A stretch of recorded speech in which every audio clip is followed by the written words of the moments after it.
Welcome back to Animation Fascination. I'm Mark, and with me again, as always, is Stanford Clark. Hey, how's it going? And today, this is a special bonus Halloween episode that we're doing.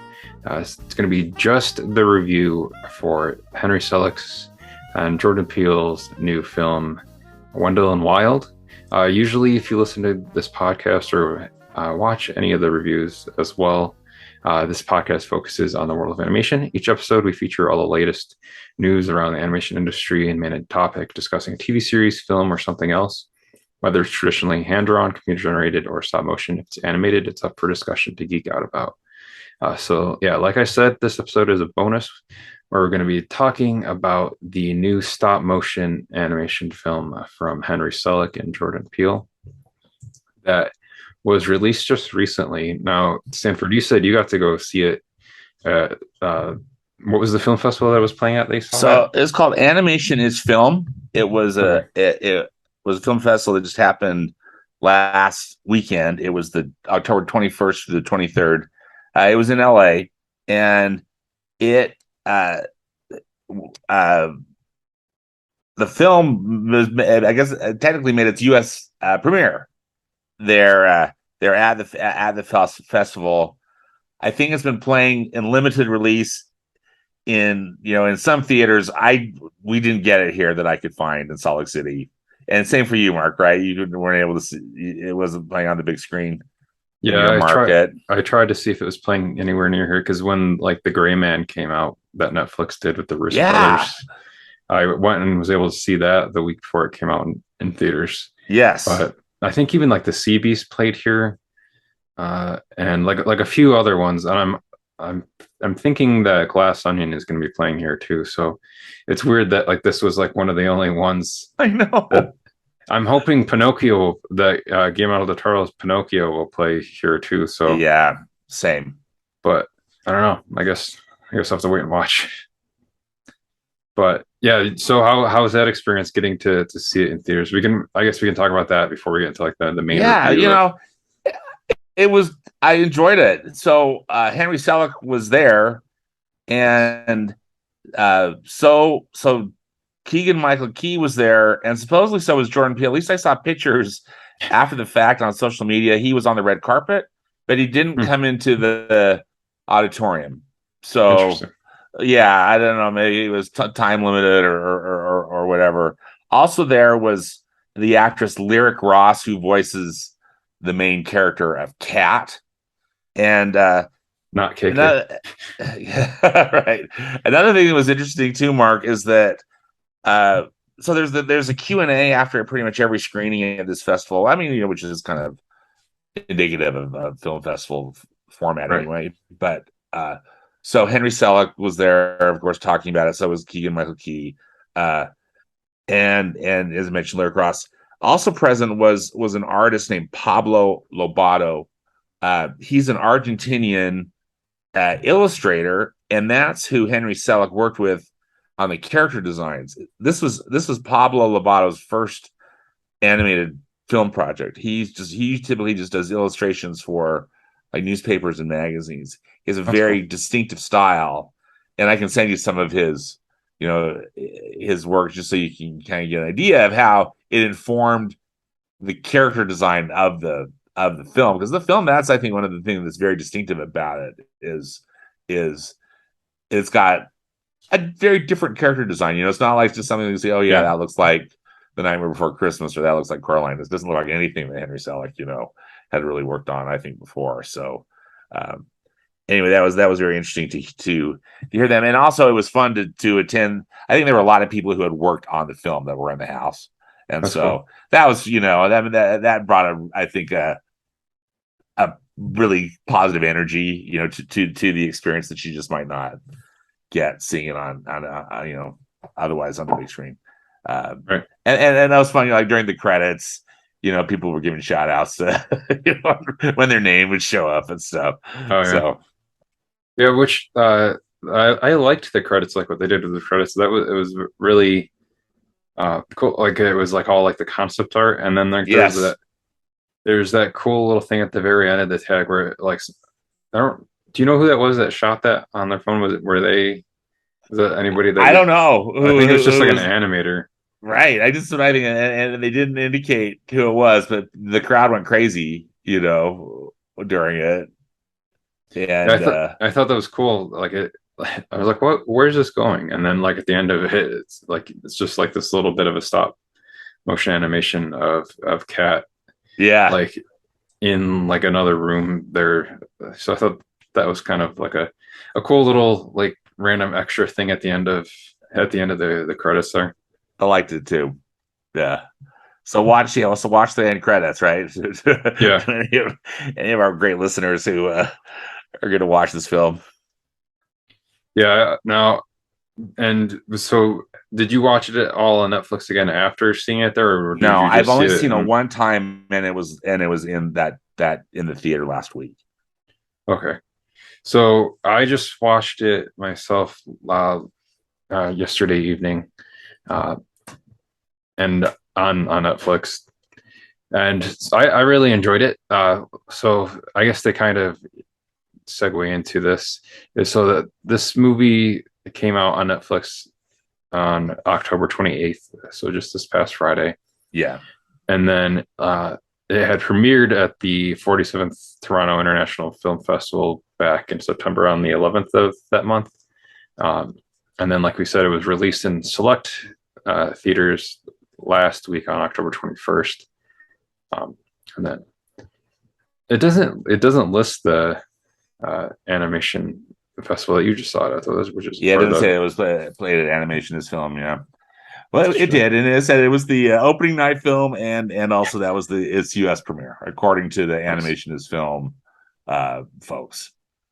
And then it's gotten a lot of positive reviews from critics who also welcome Suck back, or not really back, but like as like his return and praise. It's like stop motion animation and characters. Yeah, I mean, what was it? 13 years, Mark, Yeah, since since Coraline. yeah, because I mean he's tried to make two films since then, but unfortunately one not kind of got like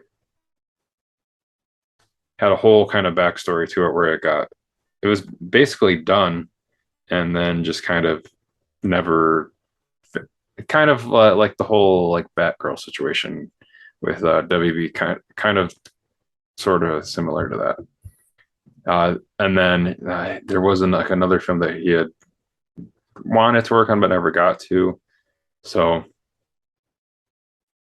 because of that, and like I've been a fan of all his films too. Like of course, there's Nightmare Before Christmas that came out like what 1993. 93. Mm-hmm. And then we got shortly thereafter, we got James and the Giant Peach. And like both of those were like with Disney as well. And then the most recent one that he did was Coraline, which, side note, I mean, people probably already know this as well if they have listened to or watched this podcast, is that Coraline's going to be getting a 4K re-release very soon too. So if you haven't already picked that up, or even if you already own it, I would say to bump it up Snag that and 4K. upgrade it to just Yeah. because any of these, like case in point, Wendell Wild, watching that in 4K on Netflix last night, it looked fantastic. So specifically, one of the things I liked a lot in that too was so they did do the stop motion, but then they integrated the like this. I'm not sure exactly what kind of animation was. It looked like a drawn or illustrated animation, but it also had like this kind of sometimes it was like a shadow esque type of animation. Sort of Yeah. the closest thing I can kind of uh, compare it to would be like in the Harry Potter and the Deathly Hallows films, where they do the retelling of the three brothers, Oh yeah. and like like with the Elder Wand, the Mm-hmm. Invisibility Cloak, and the Resurrection Stone. It was kind of like that, where it's like it looks like it's like a shadow light play kind of vibe to it. So I liked that, like how it would kind of move between those things, especially like with cats being able to get like these premonitions of the future from time to time. Uh, and speaking on that, like overall, how did you like the story to this, and kind of like its themes and whatnot to it? So I was lukewarm about the story. I loved this. I loved the animation and I loved the creativity, and it was just so wonderful to see a Henry Selick film again. Yeah, But I have some issues. I have some issues with the story, but again, I loved the creativity and just really enjoyed the experience of watching film. yeah, I would agree with that. Like there was some like pacing. Mm-hmm. I don't want to call them issues, but like maybe it's just like pacing. Just I their don't know. choices, you know, Yeah, it's just yeah, I agree. The pacing, I had problems with the pacing, and I also thought there was too much going on with the plot, or yeah, yeah. There was quite a bit going on too many there, subplots. and well, we haven't set up yet, but like spoilers all about for this. We're talking about Yes, the like spoilers. the entire movie and everything. Yeah, Like there was some stuff in there that I still had questions about, like after right. like the movie had ended, with so there was Angela Bassett played the sister. Was it Helly? Or Helly. yeah, I think it which was Helly, wasn't it? I mean, I guess that would make sense. Hell, Like if her and Kat were both supposed to be kind of like the um, the what was Hell it? Kittens or Yeah, whatever yeah, was yeah, the name of. Yeah, yeah. But oh yeah, Hell Maidens. Yes, Hell Maidens. Yeah, yeah, yeah. yeah. Okay. Which that sounds like a heavy metal Heavy like 19, metal. Yeah, like 1980s Iron Maiden. rock band. Yeah. Uh, like I wasn't like I know that like she was also supposed to have been like a former Hell Maiden as like Kat is, Yes. but they kind of sort of don't ever kind of really explain what that is. I know. I wish they had. So And that's the thing. I wish they had explored more. That was more yeah, interesting to me, and I thought also more relevant to the plot. Really. yeah. And like and then she had like these powers that which they never really explained because she's like I don't know, like teleporting, but like if you mixed Nightcrawler from the X-Men with like a mole with how it like how you'd see like the dirt like move under the ground. That's what Yes. it looked like. Where like it was her Yeah. teleporting, but it was like what It looked was like, like that. yeah, Very well said. like Gopher and Winnie the Pooh. With you can see the dirt like moving when he's Yeah, going you see around. this lump of dirt, right? Yeah, moving through. Yeah, Yeah, so through the frame. that was only like one of the questions that I had because I'll admit like when I watched it last night I was very tired, so I did fall asleep for a period of time. So I thought that maybe I had just missed something. And then I went back and rewatched the movie earlier today to fill in like where I had uh, passed out from being so Yeah, tired yesterday, and still didn't know what was like where that came from. So I don't know. Like I know that you shouldn't really have to explain everything like in a movie story wise, exactly, exactly. but I felt like maybe like at least specifically like that was kind of important just because if she the sister and Kat are both supposed to be these Hell Maidens, and I think maybe it's explained, but it's not quite clear because like Kat's like power is that she has like the premonitions and can see the future. So maybe Sister Helly's like power is that she has like that weird kind of teleportation that she does. Yes, But again, that's like never like super clear that like Hell Maidens have like different powers kind of depending on whatnot, similar to like Jedi's have different like things that they're better at, or like like I said with X-Men, each of them would have yeah, like their own thing. So I don't know. That's like maybe those are like the only two like negative things I would say about the movie is just like the pacing, and then like just some like unclear like plot mechanics and like character things there with that. yeah. And Otherwise, then Well, I'm sorry, Uh, please. After you. I was just gonna say, otherwise, like you had said, I really enjoyed the visual style of the film, how it was shot, like the production design to it, um, the different characters that we did meet, even if I would have liked some of them explained or fleshed out in different ways. But I did quite enjoy it a lot. What were you about to say? So yeah, I just again just saying I'm totally on board with what you said as well. And then for me, uh, just a couple of additional subplots are too many for my that I thought uh, just kind of crowded it and didn't really work. Uh, but again, that's just me. The uh still though, it's just I mean so fun. What a great voice cast they assembled Yeah. for this film. Keegan-Michael Key as Wendell, Jordan Peele as Wild, Larry Yeah, Cross played the main character, Cat Elliott. Angela Bassett was the sister Helly, which we'll get to be seeing Angela Bassett again pretty soon in Wakanda Forever. Uh, so I'm looking forward to that. I me think she did too. a really good job in this too. I Oh, like, I liked her performance a lot in yeah. this. Oh, yeah, James Hong James Hong. I was as so Father happy when Best. I heard that voice. Like, oh my gosh, it's James Hong. Yeah. Uh, Kung Fu Panda fans, that's like within the animation world. I'd say Kung Fu Panda fans, you definitely would recognize his voice. I mean, he's done plenty of other stuff, but specifically animation world fans, Kung Fu Panda. There you go. Ving Rhames was Yeah, Buffalo Belzer, which is apparently like Wendell Wild's dad. yeah. Like that was another And thing I well, didn't. I was and like, I was honestly, like, so that oh would be another thing that I wish that they kind of had explained a little better.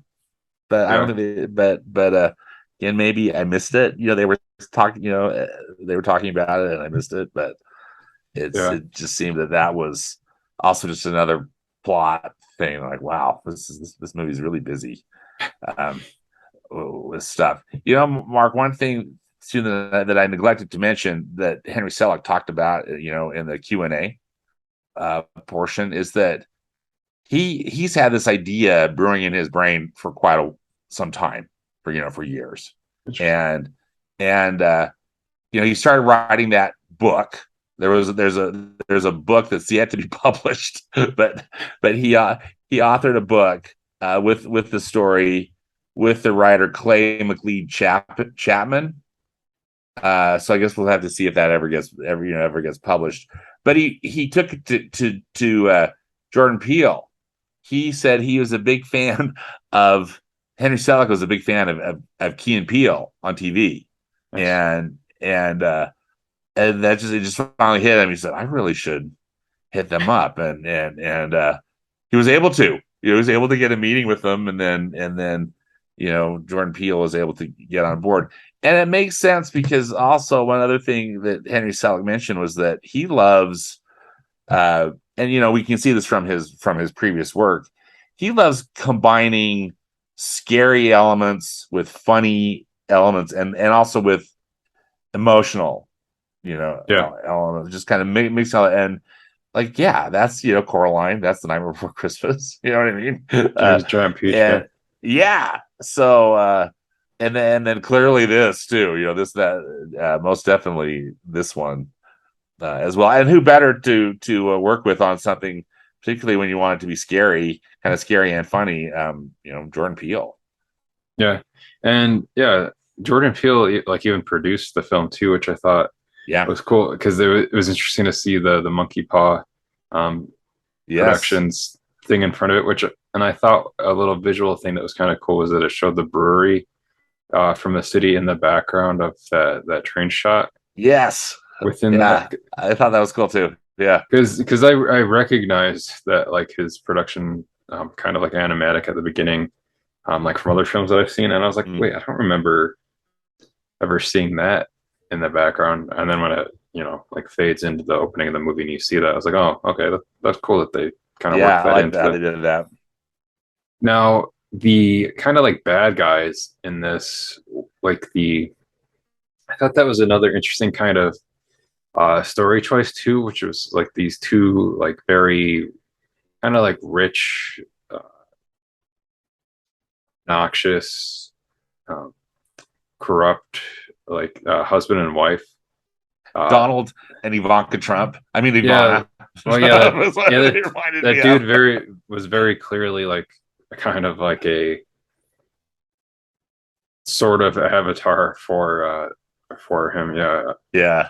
especially like with It's like yeah the 1980s Trump. yeah, but and like how they were doing like the privatized jails in this, which that's kind of that's an interesting subject for them to like even like touch on in this film too. And like we've said like on other like episodes of the shows, like animation is for everyone too. So it's cool like when they have more of these kind of like ideas that provoke you to think about things a little bit more and whatnot. And like you could have I don't know like a 9-year old watching this movie for just like the fun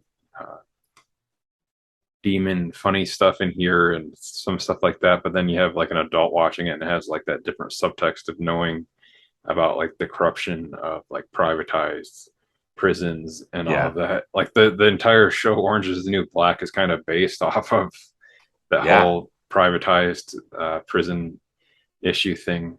So there's some good documentaries about that too. But I thought it was cool that it was something like they touched on like within the story of this movie.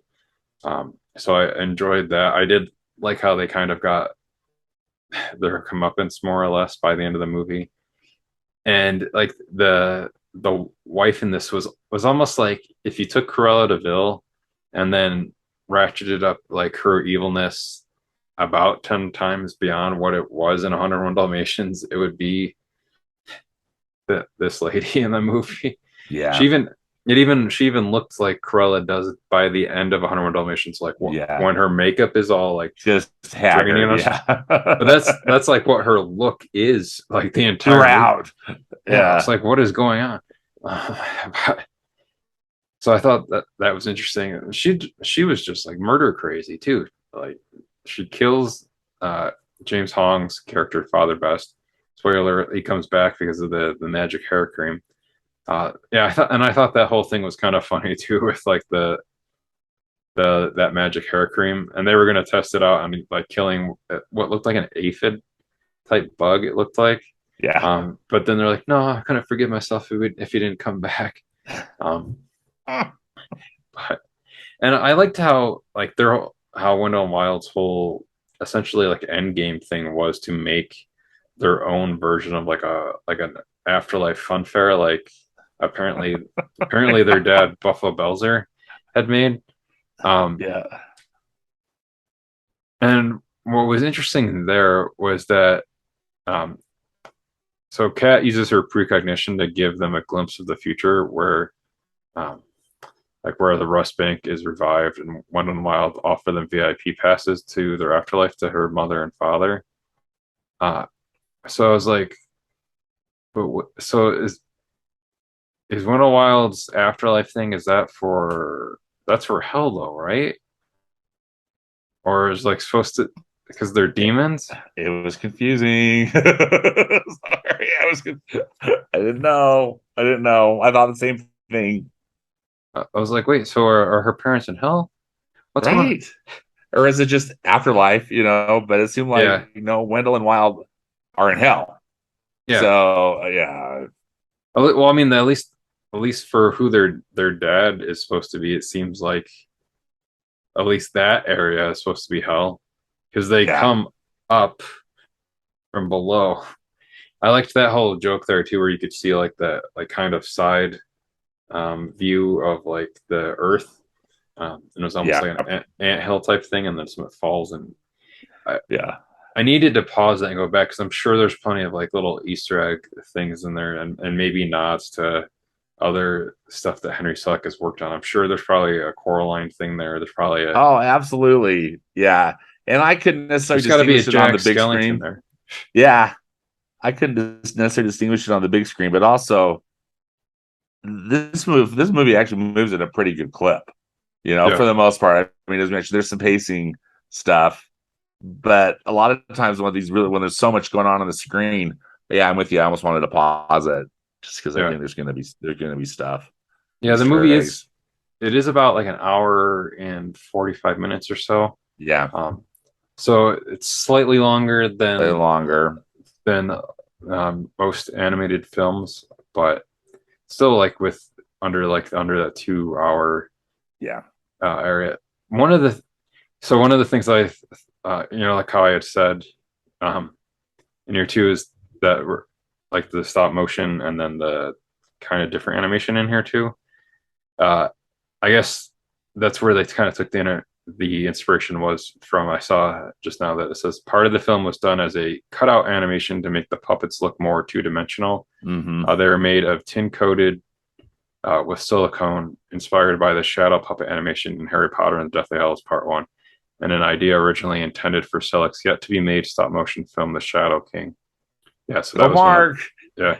Mark Um, knows his stuff. some of Wendell Wild was done as silhouette animation, utilizing a combination of physical cutouts and CGI, with CGI used when cutouts were too limiting. So that's pretty cool. Yeah, Yeah, I like that. I like even like more so like nowadays too. They've been doing that with a lot of animated films where it's not one specific kind yeah. of It's really kind of a hybrid. animation. Like this wasn't a Henry Selick movie, but it was also on Netflix. Was the Mitchells versus the Machines, Mm-hmm. um, where that used every kind of animation I Yeah, can think of. Like they used like sock puppets. right. There was hand drawn animation in there.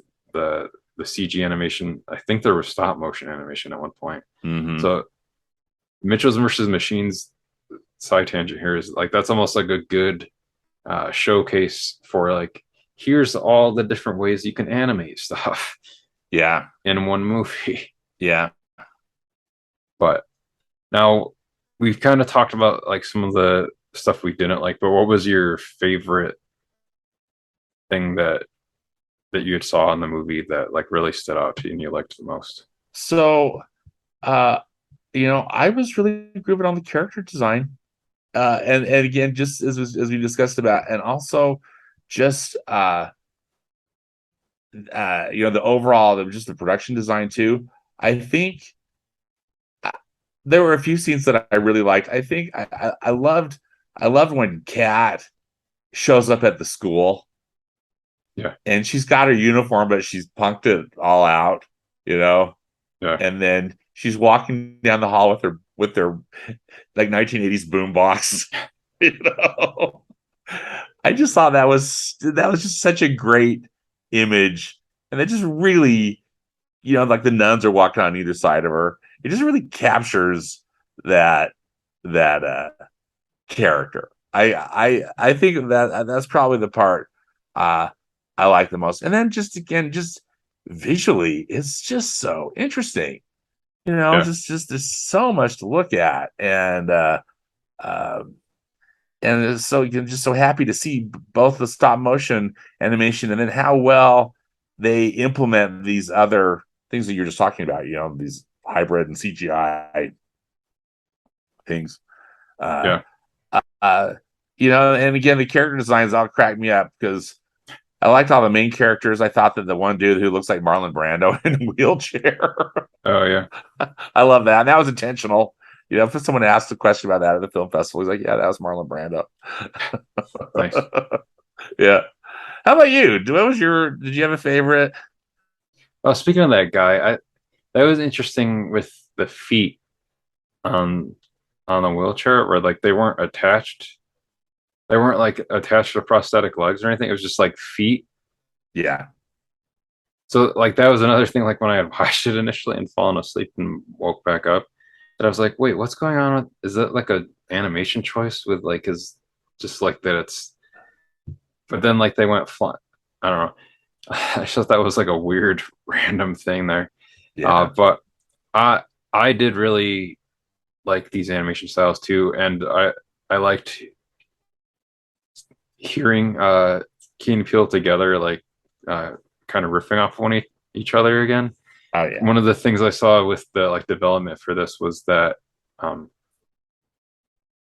with it, uh, Keegan-Michael Key has described the voice acting process where he and Jordan Peele had came in and did a session against Static at recording booths, and then sitting looking across at Jordan Peele, like he and Keegan-Michael Key had a lot of ideas flowing back and one another, cutting each other off to kind of keep the like an organic feeling going.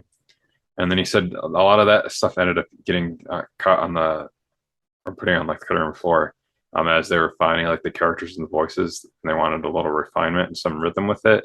Yeah. So he said they spent like a good deal of time with like an initial scene that Henry Selick had wrote discovering those characters and like the framework around the scene. And then Henry Selick took that inspiration to keep writing a bit of it as well too. So I liked them in this again, like playing off of one another. I enjoyed the show Key and Peele. I liked their film Keanu that they did a while Yeah. back now. Um, They're it would, funny. Toy Story 4, they were great. oh You yeah, know, the in that. Ducky and Yeah. Bunny. You can't Yeah. see it off it because it's off screen if you're watching the video of this, but um, my our buddy Tyler from the Pizza Planet truck had given me one of those tikis that they did, I think, from Oh D23 yeah. a few years ago.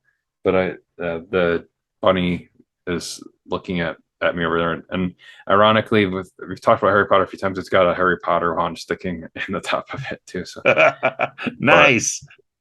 yeah, I I think it would be cool if like with the type of like live action films that Jordan Peele has been making like these past few years, you know, between like Get Out and Us, and now most recently Nope. Yeah. Um, I think it would be interesting for Keegan Michael Key to be in one of them. Like I know because he's still kind of stayed within like that the comedy genre of like Yeah. film and Yeah. TV, but I think it would be cool for them to team up again, but in like that new kind of thriller horror genre area because like Jordan Peele's like horror like thriller movies, they are like good thriller horror movies, but they do like have comedy in them. They're not, you Hmm. know, like super dry, make you fall like I Yeah. don't know, like movies like that. But so I think it'd be interesting just for them to team up in that way in like that type of film. Um, just because it would be an interesting dynamic for them to have to change up from like the usual uh, stuff that they do together. Yeah. Now, before we kind of like wrap up our Halloween special review for Wendell Wild, was there anything else that you wanted to kind of like spotlight from this to kind of speak about, like maybe like a scene or like a character in particular or anything like that? You know, for me, I mean, just to get specific, I thought that the whole prison subplot, which I mean, it's not unimportant the way that it got developed, but for me, that was just like one plot too many, and uh, I know that I guess we needed those extra. Well, I'm not sure if we needed those extra villains. Maybe we did, maybe we didn't, but that was the one where I felt like, oh wow, this is just like one too many Yeah, things going on. I think for this film to really feel like it was cohesive or really, you know, I guess really great for me. yeah, But I mean, it all comes together in the end for the most part. But still, you know, with some unanswered questions. But that's, you know, specifically what kind of pushed me, I guess, yeah. to my thoughts on my current thought about it.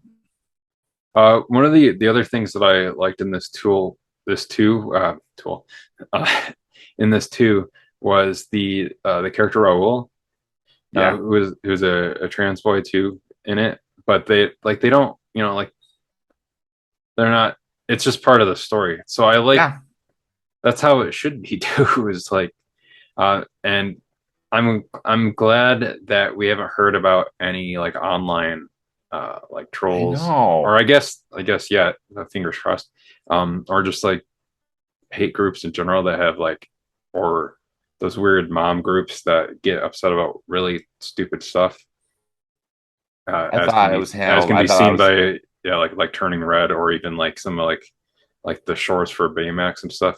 yeah, Like, you know, like how certain people get mad about very stupid things that they shouldn't be getting mad about. I like that Raul was in this movie, and his whole story in the movie as well. I liked that was a super powerful projector, by the way.